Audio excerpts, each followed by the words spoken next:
Good evening student. मैं अवनीश सिंह तोमर और हम पढ़ रहे हैं चक्रवात यानी कि साइक्लोन। उसका पिछला वीडियो हम पढ़ चुके हैं भाई, और इस वीडियो में बहुत ही इंपॉर्टेंट चीजें और बाकी की जो कुछ भी बचा हुआ है चक्रवात से संबंधित हम वो पढ़ने वाले हैं भाई। तो वीडियो को आप लास्ट तक जरूर देखें और कमेंट करके ये जरूर बताएं कि वीडियो आपको कैसी लगी। सही है भाई। तो देखो, पिछली वीडियो में चक्रवात से संबंधित बहुत सारी चीजों को हमने पढ़ लिया है कि भारत में किस प्रकृति के चक्रवात आते हैं। उष्णकटिबंधीय प्रकृति के चक्रवात आते हैं और इनकी दिशा किस प्रकार की होती है, पूर्व से पश्चिम की ओर होती है। भारत में चक्रवात केवल बंगाल की खाड़ी में उत्पन्न होते हैं, अरब सागर में उत्पन्न नहीं होते हैं। और उसका कारण भी मैंने आपको बताया था कि जो बंगाल की खाड़ी है वहां पर गर्म सागरीय हवाएं या गर्म सागरीय धाराएं चलती हैं, जबकि अरब सागर में मुख्य रूप से ठंडी सागरीय धाराएं चलती हैं और इसी कारण से वहां पर जल का बाष्पीकरण नहीं हो पाता है और वहां पर चक्रवात उत्पन्न नहीं हो पाता है। तो इन सारी चीजों को हम पहले पढ़ चुके हैं और आज इससे आगे की चीजें हम पढ़ रहे हैं। बहुत ही ध्यान से आप समझिएगा। तो इसमें जो कल की चीजें थी या पिछली वीडियो की जो चीजें थी वो सारी एक साथ जुड़ी हुई नजर आएंगी भाई। अगर आपने पिछला वीडियो नहीं देखा है तो पहले पिछला वीडियो देखें। मैं वीडियो के नीचे लिंक डाल दूंगा इसमें पिछली वीडियो का, तो डिस्क्रिप्शन बॉक्स में जरूर देखें भाई लिंक इसका, और पहले उस वीडियो को पढ़ें तब इसे पढ़ेंगे, ज्यादा बेहतर रहेगा। बहुत बेसिक से बेसिक चीज भी आपको समझ में आ जाएगी। जैसे पिछली वीडियो में हम बात कर रहे थे भाई, ये है भारत, ये भारत की स्थिति है पूरी। सही है, बहुत ध्यान से समझना सारी चीजें। ये है भारत की स्थिति पूरी। सही है, और हमने देखा था कि यहां पर 0 डिग्री यानी कि विषुवत रेखा होती है। कौन सी रेखा होती है भाई? विषुवत रेखा। और आप लिखते हुए चले हर एक बात छोटी से छोटी भी। और यहां पर होती है देखो 23.5 डिग्री रेखा। कितनी? 23.5 डिग्री नॉर्थ यानी कि कर्क रेखा। इतना क्लियर है। और आप सभी ये भी जानते हैं भाई कि 21 जून को कर्क रेखा पर सूर्य लंबत होता है। सूर्य 21 जून के दिन कहां लंबत होता है भाई? कर्क रेखा पर। यह बात मैं कई बार आपको बता चुका हूं। और जब सूर्य कर्क रेखा पर लंबत होता है तो उस समय जो ITCZ होता है वो भारतीय उपमहाद्वीप के पश्चिमी क्षेत्र में ITCZ होता है। यह कैसा क्षेत्र होता है भाई? ये टेम्परेचर हाई होता है, टेम्परेचर हाई होता है और प्रेशर कैसा होता है? लो। ये इस प्रकार का क्षेत्र होता है। सही है। और ये कहां पर है इस समय? राजस्थान वाले क्षेत्र में। कहां पर? पश्चिमोत्तर भारत में। तो आप याद रखेंगे क्योंकि मैं आपको यह समझा चुका हूं कि सूर्य के साथ साथ ITCZ भी गति करता है। क्लियर है भाई? सूर्य के साथ साथ ITCZ भी गति करता है। जब सूर्य उत्तर की ओर आ रहा था तो ITCZ भी उत्तर की ओर आ रहा था। और जैसे ही जून आया, यहां पर जून के पहले ही सप्ताह में सूर्य के पहुंचने से पहले ही ITCZ यहां पर स्थापित हो चुका था। क्लियर है भाई? तो अब क्या होता है देखो, जैसे ही 22 जून लगती है, 22 जून के बाद सूर्य दक्षिणायन होने लगता है, यानी कि कहां की ओर चल पड़ता है भाई? विषुवत रेखा की ओर। और बिल्कुल ऐसे ही लिखना जैसे मैं बोल रहा हूं कि 21 जून के बाद सूर्य दक्षिण की ओर चल पड़ता है, अर्थात विषुवत रेखा की ओर चल पड़ता है। और इसके सूर्य के दक्षिण में जाने के साथ साथ ITCZ भी दक्षिण की ओर गति करता है। और मैंने आपको यह बताया है कि ITCZ सूर्य से तेजी से आगे बढ़ता है। सही है। और सूर्य आपको पता है, सूर्य 23 सितंबर को कहां पहुंचने वाला है भाई? विषुवत रेखा पर। तो इससे पहले ही ITCZ कहां पहुंच जाता है? विषुवत रेखा पर। और आप याद रखना, ITCZ सितंबर के प्रथम सप्ताह में ही भारतीय उपमहाद्वीप से बाहर आ जाता है। यानी कि आप ऐसे भी कह सकते हैं 1 सितंबर को भारत से बाहर चला जाता है। कहां की ओर? विषुवत रेखा की ओर। ये 2 लाइनें समझ में आई। 21 जून को सूर्य कर्क रेखा पर लंबत होता है, लेकिन उसके बाद 22 जून से दक्षिण की ओर जाने लगता है और 23 सितंबर को जाकर विषुवत रेखा पर लंबत चमकता है। और इसी के साथ साथ ITCZ भी दक्षिण की ओर जाता है, लेकिन सितंबर के पहले ही सप्ताह में भारतीय उपमहाद्वीप को पार कर जाता है। तो अब आप समझ सकते हैं कि जो क्षेत्र 21 जून या उसके निकट बहुत धधक रहा था, अब वो ठंडा हो चुका है। अब यहाँ का क्षेत्र कैसा हो चुका है? ठंडा। क्योंकि मैंने आपको ये बात बहुत अच्छी तरह से समझाई है कि जो यहाँ वाला क्षेत्र है बहुत तेजी से गर्म होता है। जब सूर्य यहाँ पर था भाई, तभी ये धधकने लगा था। तो जो क्षेत्र होते हैं, रेगिस्तानी क्षेत्र या स्थलीय क्षेत्र, बहुत तेजी से गर्म होते हैं, और जितनी तेजी से गर्म होते हैं उससे भी ज्यादा तेजी से ठंडे हो जाते हैं। क्योंकि आपने नोटिस किया होगा घर में भी भाई, जो स्टील के बर्तन हैं वो एकदम तेजी से गर्म होते हैं, और उन्हें उतार दो तो वो एकदम तेजी से ठंडे हो जाते हैं। जबकि लोहे की कढ़ाई को आप कभी देखना, बहुत देर में तो वो गर्म होगी, और उतारने के बाद जब उसे रखोगे तो बहुत ही ज्यादा देर के बाद वो ठंडी होगी। तो बिल्कुल ऐसी ही स्थितियां यहाँ पर होती हैं।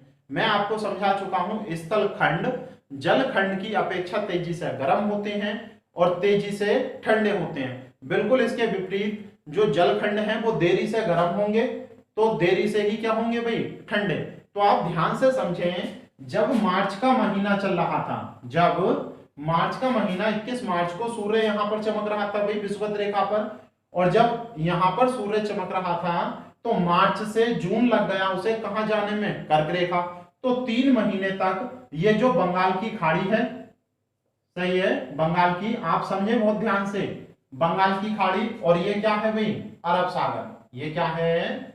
अरब सागर। तो मार्च से लेकर जून तक बंगाल की खाड़ी और अरब सागर दोनों पर सूर्य की किरणें दोनों जलीय खंडों पर या जल सागरों पर जो सूरज की किरणें हैं बिल्कुल लंबवत पड़ी। तो ये वाला क्षेत्र तो 3 महीने में गर्म हो गया, लेकिन ये जो जलखंड है 3 महीने में गर्म नहीं हो पाए। क्लियर है? आप देखेंगे, देखो, जब सूर्य 21 जून के बाद दक्षिण की ओर चलता है और 23 सितंबर को नीचे आता है, तो यहां से यहां जाने में सूर्य के फिर 3 महीने तक ये दोनों क्षेत्र गर्म होते हैं। यानी कि टोटल यहां से यहां तक आने में 3 महीने ये गर्म हुए, सूर्य की लंबवत किरणें प्राप्त करें, फिर 3 महीने जून से सितंबर तक नीचे की ओर आने में 3 महीने सूर्य की लंबवत किरणें प्राप्त करें, और जब सूर्य यहां पर आ गया तो ये वाला क्षेत्र क्या हो चुका है? ठंडा, और ये वाले क्षेत्र क्या हो चुके हैं? अब गर्म।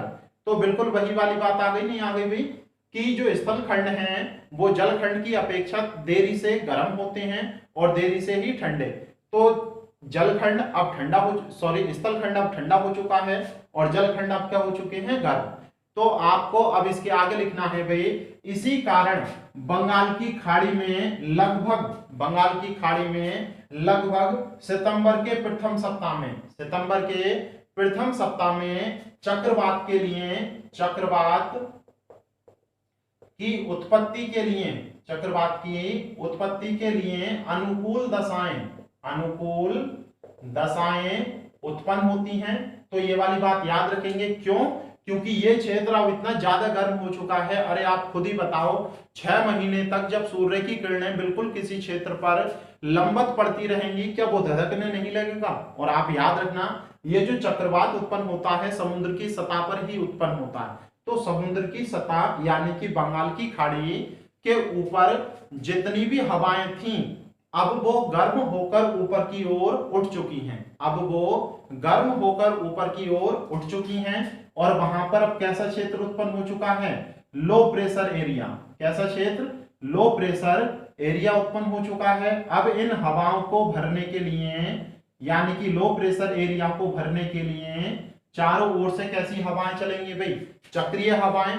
और ये जो चक्रीय हवाएं चल रही हैं ये इस क्षेत्र को भर नहीं पाएंगी, लो प्रेशर एरिया को भर नहीं पाएंगी, क्योंकि मैंने आपको पहले बताया है भाई कि इस प्रकार से अगर ये चक्रवात का केंद्र माने जहां पर लो प्रेशर एरिया है, तो जो हवाएं आती हैं वो इसके सहारे ऊपर की ओर उठ जाती हैं। कहां की ओर उठ जाती हैं? ऊपर की। इसे क्या कहते हैं हम? चक्रवात की आंख। ये तो पहले पढ़ चुके हैं भाई। ये क्षेत्र क्या कहलाता है? चक्रवात की आंख कहलाता है। और ये चक्रवात की दीवार, ये क्या कहलाते हैं? चक्रवात की दीवार कहलाते हैं। और मैंने आपको बताया था चक्रवात की आंख के उत्तर में मेघ नहीं होते हैं, यानी कि बादल नहीं होते हैं। बादल जो होते हैं कहां पर होते हैं भाई? जहां पर चक्रवात की दीवार के सहारे, जहां पर चक्रवात की दीवार के सहारे ये हवाएं ऊपर की ओर उठती हैं। तो एक बात और आपको ध्यान रखनी है, बहुत मोस्ट इंपोर्टेंट है, ये जो चक्रवात की आंख होती है या चक्रवात का केंद्र होता है, इसका व्यास यानी कि इसकी गोलाई लगभग 25 से 30 किलोमीटर होती है। 25 से 30 किलोमीटर, तो बहुत चौड़ा, यानी कि चक्रवात में जो निम्न दाब का क्षेत्र उत्पन्न होता है वो 25 से 30 किलोमीटर की व्यास वाला क्षेत्र होता है। बहुत मोस्ट इंपोर्टेंट है। जबकि पूरे चक्रवात की अगर बात करें, पूरा चक्रवात क्या होगा, वो सारा क्षेत्र हम इसमें इंक्लूड करते हैं जहां से ये चक्रवाती हवाएं चलकर आती हैं। तो चक्रवात किसे कहेंगे, जो पूरी चक्रवाती हवाएं चलकर आएंगी। क्लियर है भाई। तो ये जो क्षेत्र है, अगर इसका हम व्यास नापें, किसका, पूरे के पूरे चक्रवात का, तो इसका व्यास लगभग 500 किलोमीटर से 600 किलोमीटर, 500 किलोमीटर से 600 किलोमीटर का होता है। इतना विशालकाय चक्रवात होता है। तो आप समझ सकते हैं, देखो ये बात क्लियर हो रही है या नहीं। तो आपको ध्यान रखना है। और एक बात और ध्यान रखनी है, चक्रवात की आंख के ऊपर कोई भी बादल नहीं होता है, कोई भी वर्षा नहीं होती, और यहाँ पर हवाएं भी नहीं चल रही। तो अगर कोई व्यक्ति यहाँ पर खड़ा है चक्रवात के बीच में, सही है, ये क्वेश्चन पूछा गया है, चक्रवात की आंख में खड़े व्यक्ति को कैसा महसूस होगा। तो चक्रवात की आंख में कोई भी प्रतिक्रिया नहीं हो रही है, तो चक्रवात की आंख में खड़ा व्यक्ति बिल्कुल सुरक्षित होगा। कैसा होगा, बिल्कुल सुरक्षित। उसे यही नहीं पता चलेगा कि मैं चक्रवात के भीतर खड़ा हूं या चक्रवात चल रहा है, आ रहा है या फिर नहीं आ रहा। और आप ध्यान रख रहे हैं, लेकिन कुछ ही क्षणों के बाद उसे चक्रवात का अनुभव हो जाएगा और वो व्यक्ति बिल्कुल तहस नहस हो जाएगा। क्यों? क्योंकि चक्रवात बिल्कुल स्थिर नहीं होते हैं। चक्रवात बिल्कुल स्थिर नहीं होते हैं। ये जो आंख वाला क्षेत्र है लगातार गति करता रहता है चक्रवात के साथ साथ। तो कुछ समय तक के लिए तो वो सुरक्षित रहेगा व्यक्ति, लेकिन कुछ समय के बाद जो आसपास का क्षेत्र है उसका उसे पता चलेगा कि कितनी भयंकर तबाही मची है। क्यों? क्योंकि चक्रवात लगातार गति करते रहते हैं, चक्रवात लगातार गति करते रहते हैं। क्लियर है भाई। और चक्रवात से बारिश कहां होने वाली है, चक्रवात की दीवारों के सहारे इसके ऊपर जो काले कपासी मेघ उत्पन्न होंगे उनसे। तो ये सारी बातें हम पीछे कर चुके हैं। याद रखना, चक्रवात की आंख का व्यास 25 से 30 सेंटीमीटर के समथिंग हो सकता है, जबकि पूरे का पूरा चक्रवात 500 से 600 किलोमीटर की व्यास वाला हो सकता है। इतना क्लियर है भाई। अब देखेंगे, देखो ये जो चक्रवात उत्पन्न हुआ है ये कहां से कहां की ओर चलता है, पूर्व से पश्चिम की दिशा में। कहां से कहां की ओर चलता है, ये बात मैंने करी थी। लेकिन क्यों, ये इधर को भी तो जा सकता था भाई। अरे ये पश्चिम की ओर भी तो जा सकता, पूरब की ओर भी तो जा सकता था, पश्चिम में ही क्यों आया। तो आप समझें, जिस प्रकार से भारत के हिमालय के उत्तर में आपने पछवा जेठ धारा पढ़ी थी, पछवा जेठ धारा पड़ी थी, आपको याद होगा भाई। मैंने आपको बताया था जो समशीतोष्ण चक्रवात था वो पछवा जेठ धारा के प्रभाव से ही भारत में लाया गया था। सही है। तो पछवा जेठ धारा क्षोभ मंडल के समीप, पछवा जेठ धारा जो क्षोभ मंडल है, क्षोभ मंडल लगभग धरातल से 6 से 12 किलोमीटर की ऊंचाई पर, धरातल से 6 से 12 किलोमीटर की ऊंचाई पर पश्चिम से पूरब की दिशा में बहुत ही शक्तिशाली हवाएं चल रही थी, बहुत ही शक्तिशाली हवाएं चल रही थी। क्योंकि ये पश्चिम से पूरब की ओर चल रही थी, इसीलिए इन्हें पछवा जेठ धारा कहा गया। और ठीक इसी प्रकार से हिमालय के दक्षिण में, ठीक इसी प्रकार से हिमालय के दक्षिण में पूर्व से पश्चिम की ओर, पूर्व से पश्चिम की ओर क्षोभ मंडल की सतह के निकट 6 से 12 किलोमीटर की ऊंचाई पर पूरब से पश्चिम की ओर शक्तिशाली हवाओं का प्रभाव होता है। और ये जो शक्तिशाली हवाएं हैं चूंकि पूर्व से पश्चिम की ओर चल रही हैं, इसीलिए इन्हें पूर्वी जेठ धारा कहते हैं। किस नाम से जानते हैं भाई, पूर्वी जेठ धारा। तो आप याद रखेंगे, ये जो पूर्वी जेठ धारा है यही कारण बनती है चक्रवात को पूर्व से पश्चिम में लाने के लिए। और पूर्व से पश्चिम की ओर जब चक्रवात चलते हैं तो चलकर यहाँ पर जो आपका पर्वत है पूर्वी घाट पर्वत उससे टकराएंगे, और टकराने के बाद यहाँ पर वर्षा होगी। तो ये वर्षा कब होगी ये भी आपको याद रखना है। देखो क्षोभ मंडल, सॉरी, जो आपका चक्रवात उत्पन्न हुआ है वो कब उत्पन्न हुआ है? लगभग 1 सितंबर के बाद चक्रवात के उत्पन्न होने की दिशाएं बिल्कुल अनुकूल हो जाती हैं, चक्रवात उत्पन्न हो जाता है और लगभग सितंबर के अंतिम सप्ताह, लगभग सितंबर के अंतिम सप्ताह में ये पूर्वी तट पर वर्षा करता है, पूर्वी तट पर वर्षा होती है और बहुत ही तबाही के साथ, ठीक है, हवाएं भी बहुत तेज होती हैं। तो आप याद रखेंगे इस चीज को। और ये पूरे अक्टूबर चलता है और नवंबर के लगभग प्रथम सप्ताह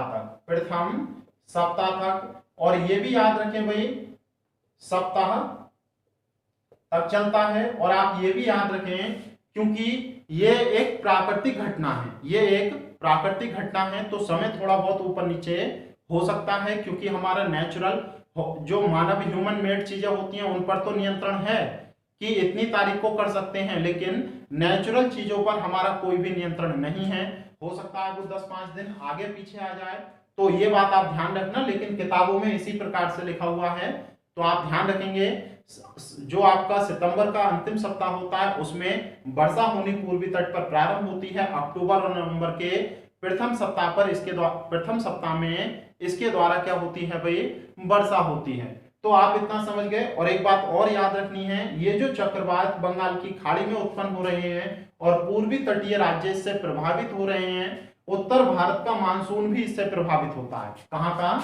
उत्तर भारत का मानसून भी इससे प्रभावित होता है। तो आप याद रखेंगे, लेकिन याद रखना बंगाल की खाड़ी में, ऐसे ही लिखना, बंगाल की खाड़ी में उत्पन्न होने वाले चक्रवात से उत्तर भारत का मानसून भी प्रभावित होता है, लेकिन दिल्ली तक के मानसून को यह प्रभावित नहीं कर पाता है। केवल कहां के? ये जो कलकत्ता है, कलकत्ता तक के मानसून को प्रभावित कर पाता है, पटना तक के, इसके बाद वाराणसी तक भी इसका प्रभाव देखा जाता है, और उसके बाद इलाहाबाद। तो उत्तर भारत में कलकत्ता से लेकर इलाहाबाद तक के क्षेत्र में का जो मानसून होता है वो बंगाल की खाड़ी में उत्पन्न होने वाले चक्रवातों के द्वारा प्रभावित होता है, लेकिन दिल्ली तक का मानसून इससे कोई भी प्रभावित नहीं होता। हम दिल्ली में अगर रह रहे हैं तो यहाँ पर जब पूर्वी तट पर चक्रवात विनाश मचा रहे होते हैं तब हमें कोई भी पता नहीं चलता कि देश में क्या हो रहा है। सही है, यानी कि कोई चक्रवात भी आ रहा है। तो याद रखना, तटों की जलवायु या तटों के मौसम में और उत्तरी भारत के मौसम में इतना विशाल अंतर होता है। और यही अम्फान में आपने देखा भाई, अम्फान ने पश्चिम बंगाल और आपकी जो उड़ीसा है उसमें भयंकर तबाही मचाई, इतनी खतरनाक वर्षा हुई, उससे इतने ज्यादा पेड़ टूटे, घर नष्ट हुए और तटीय क्षेत्र की जो अर्थव्यवस्था थी वो पूरी की पूरी नष्ट कर दी। लेकिन उत्तर भारत में ऐसा कुछ लगा ही नहीं जैसे कुछ हुआ है भाई, केवल न्यूज में ही देखकर हम तृप्त हो गए। सही है, तो इन बातों को आप समझ पा रहे हैं।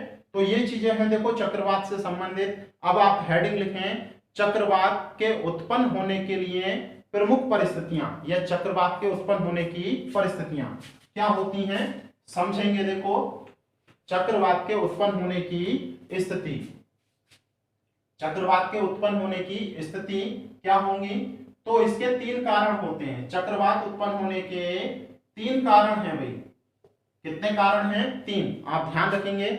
सबसे पहला कारण है कि जिस क्षेत्र में ताप 27 डिग्री सेंटीग्रेड से ज्यादा होगा, यदि किसी क्षेत्र में टेम्परेचर 27 डिग्री सेंटीग्रेड से ज्यादा होगा तो चक्रवात केवल वहीं उत्पन्न होंगे। क्यों? क्योंकि जो जल का वाष्पीकरण है, समुद्री सतह पर जो जल है उसका वाष्पीकरण इतने ही डिग्री सेंटीग्रेड पर होता है। तो 27 डिग्री सेंटीग्रेड पर ही जल का वाष्पीकरण होता है, इसीलिए इससे कम टेम्परेचर पर चक्रवात कभी भी उत्पन्न नहीं हो सकते। अब आप आसानी से समझ सकते हैं कि सबसे ज्यादा चक्रवात कहां उत्पन्न होते होंगे? विषुवत रेखा पर। क्यों? क्योंकि यहाँ पर सूर्य लगभग पूरे वर्ष भर चमकता है और पूरे वर्ष भर चमकने के कारण यहाँ का टेम्परेचर अधिक रहता है।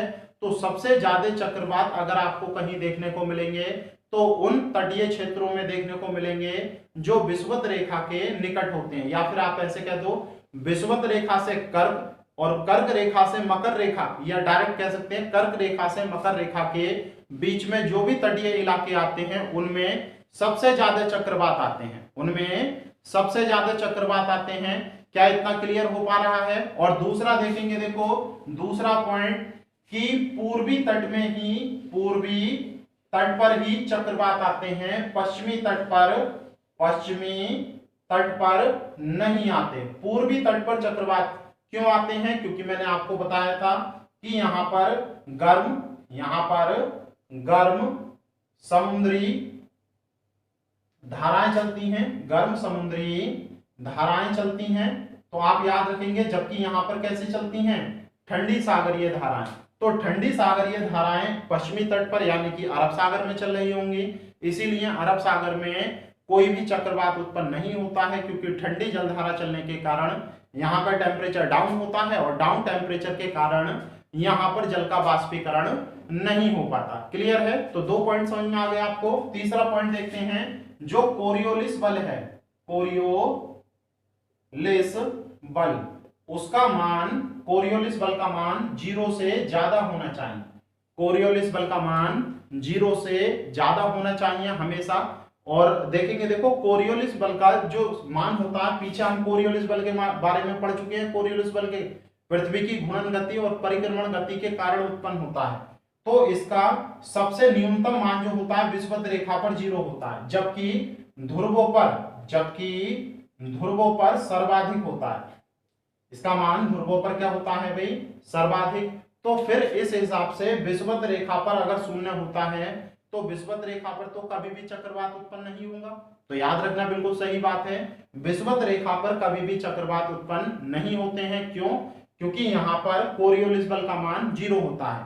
फिर आपको लगेगा कि सर्वाधिक चक्रवात तो ध्रुवों पर उत्पन्न होंगे, तो ध्रुवों पर सर्वाधिक कोरियोलिस बल का मान तो होता है, तो होने चाहिए थे। लेकिन आप जानते हैं ध्रुवों पर कभी भी टेम्परेचर ज्यादा नहीं होता, यहाँ पर बर्फ जमी रहती है। तो यहाँ पर क्या जल का वाष्पीकरण होगा? नहीं होगा।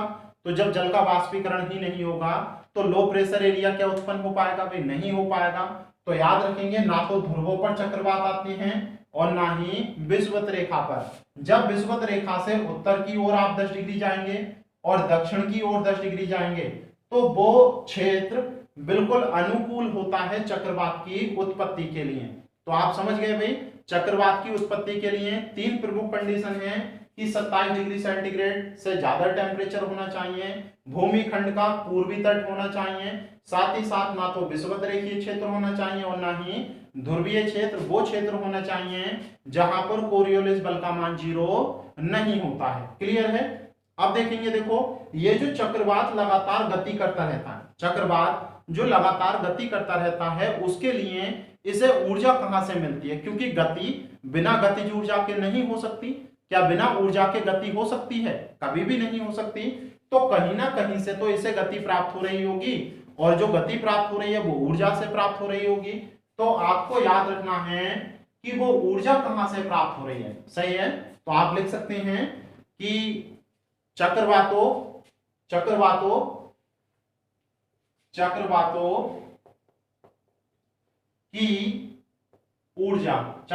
की ऊर्जा। तो याद रखेंगे, ये जो ऊर्जा होती है 2 प्रकार की होती है भाई। चक्रवातों को गति करने के लिए जो प्राप्त ऊर्जा हो रही है वो कितने प्रकार की होती है? 2 प्रकार की। एक को कहते हैं संघनन की गुप्त ऊष्मा, और दूसरी होती है वाष्पन की गुप्त ऊष्मा। तो ये 2 बातें आपको क्लियर हो रही होंगी, संघनन की गुप्त ऊष्मा और वाष्पन की गुप्त ऊष्मा। अब देखो, समझने की कोशिश करना बहुत ध्यान से। गुप्त ऊष्मा क्या होती है भाई? आप जानते हैं, फिजिक्स में पढ़ चुके हैं। लेकिन संघनन की और वाष्पन की गुप्त ऊष्मा क्या होती है? आप ध्यान से समझें। देखो, बंगाल की खाड़ी वाला क्षेत्र था, सामान्य जल था, लेकिन टेम्परेचर ज्यादा हुआ, और टेम्परेचर ज्यादा होने के कारण मान लो सामान्य ताप 24 से 25 डिग्री सेंटीग्रेड था। सामान्य ताप 24 से 25 डिग्री सेंटीग्रेड था। सूर्य की किरणें 6 महीने तक लंबत पड़ी, ये 28 से 29 हो गया। आप मानकर चल सकते हैं, बस 28 से कितना हो गया? 29। लगभग 4 डिग्री सेंटीग्रेड टेम्परेचर हमने बढ़ा दिया। कितना बढ़ा दिया भाई? तो 4 डिग्री सेंटीग्रेड टेम्परेचर बढ़ाने में क्या कोई ऊर्जा नहीं लगी होगी? अरे कुछ ना कुछ तो ऊष्मा काम में आई होगी। तो ये ऊष्मा लेकर जब जल वाष्पित होगा तो कहां जाएगा भाई? ऊपर की ओर। और जब ऊपर की ओर जाएगा तो उसका क्या हो जाएगा? संघनन। अरे जब जल ऊपर की ओर जाएगा, वाष्पित जल ऊपर की ओर जाने पर टेम्परेचर में कमी होती है। जब टेम्परेचर में कमी होगी तो जल वाष्प का क्या होगा, संघनन। ये तो आपने पढ़ा होगा संघनन भाई। तो जब जल वाष्प का क्या होता है, संघनन, तो आप जानते हैं भाई संघनन में जल वाष्प बारिश की बूंदों यानी कि पानी के बूंदों में बदल जाए। पानी था धरातल पर, पुनः पानी बन गया, तो जो टेम्परेचर है 4 डिग्री वो कहां चला गया भाई।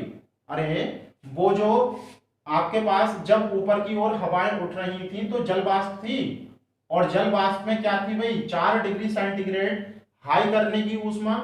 और जब ये संघनन हुआ, जल बन गया फिर से, तो ये जो ऊष्मा थी ये वायुमंडल में मिल गई, और संघनन होने पर पानी बनने में जो ऊष्मा में क्षति हुई, कमी हुई, अब फिर टेम्परेचर कितना हो गया होगा इसका, 24 से 25। तो जो ऊष्मा थी उस ऊष्मा को ही हम क्या कहते हैं, संघनन की ऊष्मा। मैं बिल्कुल डायरेक्ट शब्दों में बताता हूं, जब जो आपकी जलवाष्प होती है ऊपर की ओर उठती है तो उसका संघनन हो जाता है, और संघनन होने पर जो जलवाष्प में ताप की कमी आती है यानी कि ऊष्मा की कमी आती है, वो ऊष्मा वायुमंडल में मिल जाती है, और वायुमंडल में मिलने के कारण ही जो आपका चक्रवात होता है इसे प्राप्त हो जाती है, क्योंकि यहीं पर वो ऊष्मा होगी। तो याद रखेंगे, जो संघनन की गुप्त ऊष्मा है उसी से चक्रवात को गति प्राप्त होती है, अगर ये ऊष्मा मिलनी बंद हो जाए तो चक्रवात क्या होगा, नष्ट हो जाएगा। तो अब अगला टॉपिक आप हेडिंग यही लिख सकते हैं कि चक्रवात की मृत्यु किस प्रकार से होती है। तो याद रखेंगे भाई, अभी हमने क्या पढ़ा कि जो चक्रवात होते हैं उन्हें ऊष्मा किससे मिलती है, संघनन की गुप्त ऊष्मा। अगर ये संघनन की गुप्त ऊष्मा मिलनी बंद हो जाए, यानी कि उस क्षेत्र में पहुंच जाए जहां पर वाष्पीकरण नहीं हो रहा, तो जब वाष्प नहीं होगी तो उसका संघनन नहीं होगा, और जब संघनन नहीं होगा तो वातावरण को संघनन की गुप्त ऊष्मा नहीं मिलेगी। तो चक्रवात की मृत्यु यानी कि चक्रवात के समाप्त होने के लिए दो प्रमुख स्थितियां हैं, दो कारण हो सकते हैं जिन कारणों में चक्रवात नष्ट हो सकता है। तो बहुत ध्यान से समझें। देखो, जब चक्रवात उत्पन्न होते हैं तो उत्तरी गोलार्ध में इनकी दिशा ऊपर की ओर होती है। गति कहां की ओर करते हैं भाई, ऊपर की ओर। और जब ये गति ऊपर की ओर करेंगे तो विषुवत रेखा से दूर की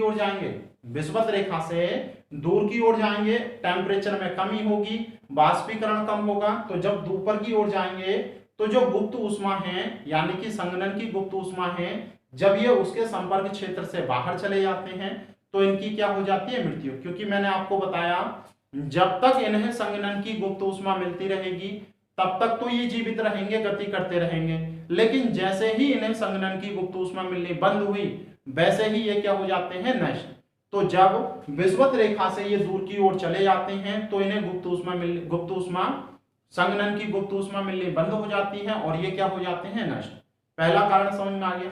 दूसरा कारण, जब चक्रवात स्थलखंड से टकराकर, जब चक्रवात समुद्री क्षेत्र में उत्पन्न हुए चक्रवात, और चक्रवात कहां उत्पन्न हो रहे थे, समुद्र की ऊपरी सतह पर। तो आप कभी भी ये मत सोचना कि समुद्र के अंदर चक्रवात उत्पन्न होते हैं, कहां पर होते हैं, उसकी ऊपरी सतह पर। तो जो चक्रवात उसकी ऊपरी सतह से आकर कहां टकराए, स्थलखंड में, और जैसे ही स्थलखंड में ये प्रवेश करते हैं इन्हें संघनन की गुप्त ऊष्मा मिलनी बंद हो जाती है, क्योंकि स्थलखंडों पर कोई इतना बड़ा जल स्रोत नहीं होता जिससे संघनन की गुप्त ऊष्मा इन्हें मिल सके। तो स्थलखंड में आकर इन्हें गुप्त ऊष्मा मिलनी बंद हो जाती है संघनन की, और इसी कारण से ये नष्ट हो जाते हैं। तो ये दो प्रमुख कारण हैं आपके चक्रवात के नष्ट होने के।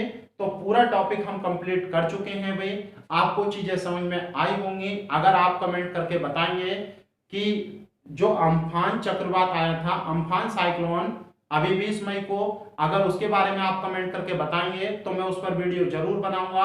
आप जरूर कमेंट करके बताएं भाई, अगर आपको वीडियो चाहिए अम्फान साइक्लोन की, कि कहां पर उत्पन्न हुआ, किस प्रकार से उत्पन्न हुआ, क्या गति थी, कहां कहां उसने विनाशकारी घटनाएं की, तो मैं वीडियो जरूर बनाऊंगा। कमेंट करके जरूर बताना, और वीडियो अगर पसंद आई हो तो लाइक जरूर करना भाई, और ज्यादा से ज्यादा इस वीडियो को शेयर किया करें, इन वीडियो को, ताकि आप और अपने चैनल के साथ हम आगे की ओर बढ़ सकें भाई। सही है, थैंक यू।